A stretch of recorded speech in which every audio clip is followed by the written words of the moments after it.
Мындай кагаз короп таш менен урганды биз деле жакшы түшүнөбүз.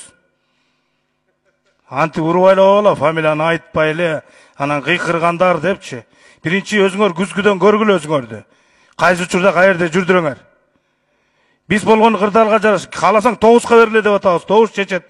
Кааласаң 7%ке бергиле, ошол чечет да. Эстебиз Турсун Алиев айткан илгеричи. Аяштар шектен чүгүнү шектенбей, шектен чүгүнү шектенет деп. Зачем? Бул общий айтылган сөз. Эмесе туугандар давай бири-бирибизди сыйлайлы. Мына аныс тилөөсү бир ай калды. Анан мына жерде деңгээл боюнча дагы өзүнүн даражасы боюнча сөздөр айтылып кетти. Деңгээл боюнча ар ким өзүнө баа бере албайт. Деңгээл боюнча абайлап сүйлөңүздөр. Деңгээлди бир гана Кудай берет. Чоң рахмат.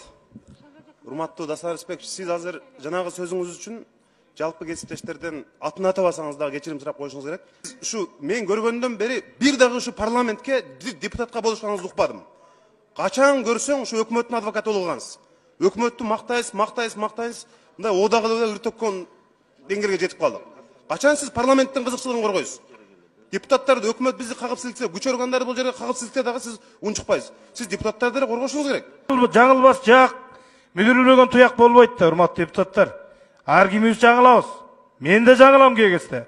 Анан ар бир жаңылышты кармап алып, бурчка такап кыскандан алыс бололу. Ошон үчүн улуу ороз айында айтып коеюн, биз ыймандуу, жакшы таркасак, келечекте жакшы болот. Мына жерде ызуучу кылып атасыңар да. Анан бул жерден сөздөн адашып калса, же болбосо башка болсо ошону сурапчы. Анан бул жерде эч бир идеальный эч кимдер жок. Баарыбыз бири-бирибизди билебиз.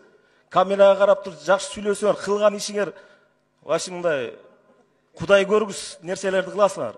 Не жерде 200 адамдар турасыңар. Семизиңер бар, кыйшыгыңар бар. Буларга эч кимибиз эстеке дейлекпиз, урматтуу депутаттар. Ошондуктан бир кичине өзүңөрдү кармасаңар, кармап жакшы мындай болот. Же бирөөңөрдү семиз, бирөөңөрдү кыйшыксыңар деп атабызбы? Ошондуктан өзүңөрдүн сыйыңарды билгиле, жакшынакай болгула. Рахмат, урматтуу